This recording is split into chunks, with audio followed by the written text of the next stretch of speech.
ರಂಜಿತಾ. ಇವತ್ತು ನಾನು ಮಾಡ್ತಿರುವಂತಹ ಟಾಪಿಕ್ ಬಂದು ಸ್ಥಾನದರ್ಶಕ ತುಷ್ಟಿಗುಣ ವಿಶ್ಲೇಷಣೆಯನ್ನ ಮಾಡ್ತಿದ್ದೀನಿ. ಈ ಸ್ಥಾನದರ್ಶಕ ತುಷ್ಟಿಗುಣ ವಿಶ್ಲೇಷಣೆಯನ್ನ ಯಾರು ಪರಿಚಯ ಮಾಡಿದ್ರು, ಈ ಕಲ್ಪನೆಯನ್ನ ಯಾರು ಮೊದಲು ಕೊಟ್ರು ಅಂತಂದ್ರೆ ಎಡ್ವರ್ಡ್ ಮತ್ತೆ ಆತನ ಅನುಯಾಯಿಗಳು ಕೊಡ್ತಾರೆ.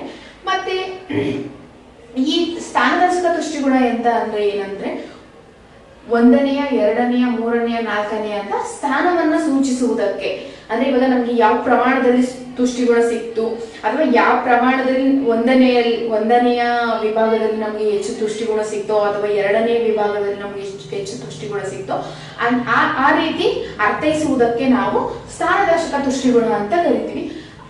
ಅದರಲ್ಲಿ ಬರುವಂತಹ ಟಾಪಿಕ್ ಬಂದು ಔದಾಸೀನ್ಯ ವಕ್ರರೇಖೆಗಳು. ಈ ಔದಾಸೀನ್ಯ ವಕ್ರರೇಖೆ ಅಂತ ಕಾನ್ಸೆಪ್ಟ್ ನ ಇಳಿಮುಖ ಸೀಮಾಂತ ತುಷ್ಟಿಗುಣ ನಿಯಮದ ವಿಫಲದ ಕಾರಣದಿಂದಾಗಿ, ಅದರಲ್ಲಿ ಇರುವಂತಹ ಅನೇಕ ದೋಷಗಳ ಕಾರಣದಿಂದಾಗಿ ಎಡ್ವರ್ಡ್ ರವರು ಈ ಔದಾಸೀನ್ಯ ವಕ್ರರೇಖೆ ಕಾನ್ಸೆಪ್ಟ್ ನ ಕೊಡ್ತಾರೆ. ನಂತರ 1906ರಲ್ಲಿ ಪ್ಯಾರೆಟೋ ಅವರು ಈ ಔದಾಸೀನ್ಯ ವಕ್ರರೇಖೆ ಕಾನ್ಸೆಪ್ಟ್ ಅನ್ನ ಯೂಸ್ ಮಾಡ್ಕೊತಾರೆ. ನಂತರ 1939ರಲ್ಲಿ ಇಕ್ಸ್ ರವರು ಮೌಲ್ಯ ಮತ್ತು ಬಂಡವಾಳದ ಹೂಡಿಕೆಯ ಸಿದ್ಧಾಂತದಲ್ಲಿ ಅವರು ಈ ಔದಾಸೀನ್ಯ ವಕ್ರರೇಖೆಯನ್ನು ಯೂಸ್ ಮಾಡ್ಕೊತಾರೆ. ಈ ಔದಾಸೀನ್ಯ ವಕ್ರರೇಖೆ ಅಂತ ಅಂದ್ರೆ ಏನಪ್ಪಾ ಅಂತಂದ್ರೆ ಒಂದೇ ರೀತಿಯ ತೃಪ್ತಿಯನ್ನ ನೀಡುವಂತಹ ಎರಡು ಅಥವಾ ಅದಕ್ಕಿಂತ ಹೆಚ್ಚಿನ ಸರಕುಗಳ ವಿವಿಧ ಸಂಯೋಜನೆಯನ್ನು ತೋರಿಸುವಂತಹ ರೇಖೆಗಳಿಗೆ ನಾವು ಔದಾಸೀನ್ಯ ವಕ್ರರೇಖೆ ಅಂತ ಕರಿತೀವಿ. ಮತ್ತೆ ಇದರ ಕಲ್ಪನೆಯನ್ನು ನೋಡೋದಾದ್ರೆ ಬೆಲೆ ಮತ್ತು ಮಾರುಕಟ್ಟೆಯ ಬಗ್ಗೆ ಅನುಭೋಗಿಗೆ ಪರಿಪೂರ್ಣವಾದ ಜ್ಞಾನ ಇರಬೇಕು.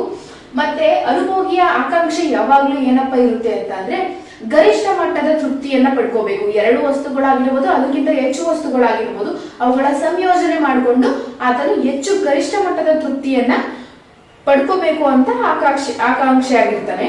ನಂತರ ಎರಡು ಅಥವಾ ಎರಡಕ್ಕಿಂತ ಹೆಚ್ಚು ಸರಕುಗಳ ಮೇಲೆ ಆತನಿಗೆ ಒಲವಿರಬೇಕು ಅಂತ ಹೇಳಲಾಗ್ತದೆ. ನಂತರ ಐಸಿ ರೇಖೆಗಳು ಅಂದ್ರೆ ಔದಾಸೀನ್ಯ ವಕ್ರರೇಖೆಗಳು ಮೂಲಕ್ಕೆ ಪೀನವಾಗಿರ್ತವೆ. ಮತ್ತೆ ಖರ್ಚಿಗಾಗಿ ನಿರ್ದಿಷ್ಟ ಹಣವನ್ನ ಅನುಭೋಗಿ ಇಟ್ಕೊಂಡಿರ್ಬೇಕಾಗುತ್ತೆ.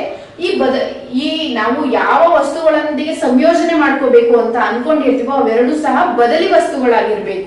ಈ ಔದಾಸೀನ್ಯ ವಕ್ರರೇಖೆಯ ಲಕ್ಷಣಗಳನ್ನು ನೋಡೋದಾದ್ರೆ ಮೊದಲನೇ ಬಂದು ಎಡದಿಂದ ಬಲಕ್ಕೆ ಇಳಿಮುಖವಾಗಿರ್ತವೆ. ಈ ತರ ಔದಾಸೀನ್ಯ ವಕ್ರರೇಖೆಗಳು ಎಡದಿಂದ ಬಲಕ್ಕೆ ಇಳಿಮುಖವಾಗಿರುತ್ತವೆ. ಮತ್ತೆ ಮೂಲಕ್ಕೆ ಪೀನವಾಗಿರ್ತವೆ. ಮೂಲಕ್ಕೆ ಪೀನವಾಗಿರುವುದು ಅಂತ ಅಂದ್ರೆ ಇದೆ, ಈ ರೀತಿ ಮೂಲಕ್ಕೆ ಪೀನವಾಗಿರುತ್ತವೆ. ಪರಸ್ಪರ ಛೇದಿಸುವುದಿಲ್ಲ, ಒಂದೊಂದು ಐಸಿ ಕರ್ವ್ಗಳು ಛೇದಿಸುವುದಿಲ್ಲ ಅಂತ ಈ ತರ ಬರ ಸಾಧ್ಯ ಇಲ್ಲ ಅಂತ. ನಂತರ ಸಮಾನಾಂತರವಾಗಿರುವುದಿಲ್ಲ, ಐಸಿ ಕರ್ವ್ಗಳು ಈ ರೀತಿ ಸಮಾನಾಂತರವಾಗಿರುವುದಿಲ್ಲ ಅಥವಾ ಈ ರೀತಿ ಸಮಾನಾಂತರವಾಗಿರುವುದಿಲ್ಲ. ಅವು ಎಡದಿಂದ ಬಲಕ್ಕೆ ಇಳಿಮುಖವಾಗುತ್ತಾ ಹೋಗುತ್ತದೆ. ನಂತರ ಬಲಕ್ಕೆ ಹೋದಂತೆ ಗರಿಷ್ಠ ತೃಪ್ತಿ ದೊರೆಯುತ್ತದೆ. ಅಂದ್ರೆ ಇವಾಗ ಎರಡು ವಸ್ತುಗಳ ಸಂಯೋಜನೆಯನ್ನ ಮಾಡ್ತೀವಿ.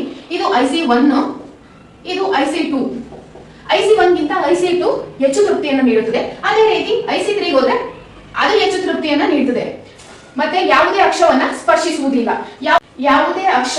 ಸ್ಪರ್ಶಿಸುವುದಿಲ್ಲ ಅಂತ ಅಂದ್ರೆ ಔದಾಸೀನ್ಯ ವಕ್ರರೇಖೆಗಳು Y ಅಕ್ಷ ಆಗಿರ್ಬೋದು ಅಥವಾ X ಅಕ್ಷ ಆಗಿರ್ಬೋದು ಯಾವುದನ್ನು ಸಹ ಪರಸ್ಪರ ಸ್ಪರ್ಶಿಸುವುದಿಲ್ಲ. ಅಂದ್ರೆ ಇವಾಗ ಈ ತರ ಇರುತ್ತೆ ಐಸಿ ಕರ್ವ್, ಅದು ಈ ತರ ಸ್ಪರ್ಶಿಸುವುದಿಲ್ಲ. ಈ ತರ Y ಅಕ್ಷವನ್ನ ಸ್ಪರ್ಶಿಸಿದ್ರೆ ನಮ್ಗೆ Y ಸರ್ಕಲ್ ಪೂರ್ತಿ ಪ್ರಮಾಣದ ಗರಿಷ್ಠ ತೃಪ್ತಿಯನ್ನ ಪಡ್ಕೊಂಡಿದೆ ಅಂತ ಅನ್ಕೊಬೇಕು. ಅಥವಾ X ಸರಕನ್ನ ಇಲ್ಲಿ ಐಸಿ, ಇದು X ಸರಕ್ ಅನ್ಕೊಳ್ಳೋಣ. ಇಲ್ಲಿ X ರೇಖೆಯನ್ನ ಟಚ್ ಮಾಡಿದ್ರೆ ನಮ್ಗೆ X ಸರಕಿನಲ್ಲಿ ಪೂರ್ಣ ಪ್ರಮಾಣದ ತೃಪ್ತಿ ಸಿಕ್ಕಿದೆ ಅಂತ ನಾವು ಕನ್ಸಿಡರ್ ಮಾಡ್ಬೇಕಾಗುತ್ತೆ. ಆದ್ರೆ ಇದ್ರದ್ದು ಮೇನ್ ಕಾನ್ಸೆಪ್ಟ್ ಬಂದ್ರೆ ಎರಡು ಸರಕುಗಳ ಸಂಯೋಜನೆಯನ್ನ ಮಾಡ್ಕೊಂಡ್ರೆ ಮಾತ್ರ ನಮ್ಗೆ ಗರಿಷ್ಠ ತೃಪ್ತಿಯನ್ನ ಸಿಗುತ್ತೆ ಅಂತ ಇಲ್ಲಿ ಹೇಳಿರೋದ್ರಿಂದ ನಮ್ಗೆ ಎರಡು ಸರಕುಗಳ ಗರಿಷ್ಠ ತೃಪ್ತಿಯನ್ನು ಪಡೆಯೋಕ್ಕೋಸ್ಕರ ನಾವು ಎರಡು ಸರಕುಗಳ ಸಂಯೋಜನೆಯನ್ನ ಈ ರೀತಿ ಆಯ್ಕೆ ಮಾಡ್ಕೋಬೇಕು. ಅಂದ್ರೆ ಒಂದು ಸರಕನ್ನ ಹೆಚ್ಚಾಗಿ ಪಡೆಯಲು ಮತ್ತೊಂದು ಸರಕನ್ನ ಈ ರೀತಿ ಒಂದು ಸರಕನ್ನ ಹೆಚ್ಚಾಗಿ ಪಡೆದುಕೊಳ್ಳು ಮತ್ತೊಂದು ಸರಕನ್ನ ಕಮ್ಮಿ ಮಾಡ್ಕೊಂತಾ ಹೋಗ್ಬೇಕು. ಅದಕ್ಕಾಗಿ X ಅಥವಾ Y ಅಕ್ಷವನ್ನ ಐಸಿ ಕರ್ವ್ಗಳು ಪರಸ್ಪರ ಛೇದಿಸುವುದಿಲ್ಲ. ಇದಿಷ್ಟು ಔದಾಸೀನ್ಯ ವಕ್ರರೇಖೆಯ ಲಕ್ಷಣಗಳಾಗಿತ್ತು. ಮುಂದಿನ ತರಗತಿಯಲ್ಲಿ ನಾವು ಅನುಭೋಗಿಯ ಸಮತೋಲನ ಅನ್ನುವಂತಹ ಔದಾಸೀನ್ಯ ವಕ್ರರೇಖೆಯಲ್ಲೇ ಬರುವಂತಹ ಮತ್ತೊಂದು ಕಾನ್ಸೆಪ್ಟ್ ಅದನ್ನ ತಿಳ್ಕೊಳ್ಳೋಣ. ಮತ್ತೆ ಅದರ ಕಲ್ಪನೆಗಳು, ಬಡ್ಜೆಟ್ ಲೈನ್ ಅಂದ್ರೆ ಏನು, ಮತ್ತೆ ಅನುಭೋಗಿಯ ಸಮತೋಲನ, ನಂತರ ಅನುಭೋಗಿಯ ಸಮತೋಲನದ ಮೇಲೆ ಬೀರುವಂತಹ ಪರಿಣಾಮಗಳನ್ನ ಮುಂದಿನ ತರಗತಿಯಲ್ಲಿ ನಾವು ಅರ್ಥ ಮಾಡ್ಕೊಳ್ಳೋಣ. Thank you so much guys. Please like ಮಾಡಿ, ಸಬ್ಸ್ಕ್ರೈಬ್ ಮಾಡಿ.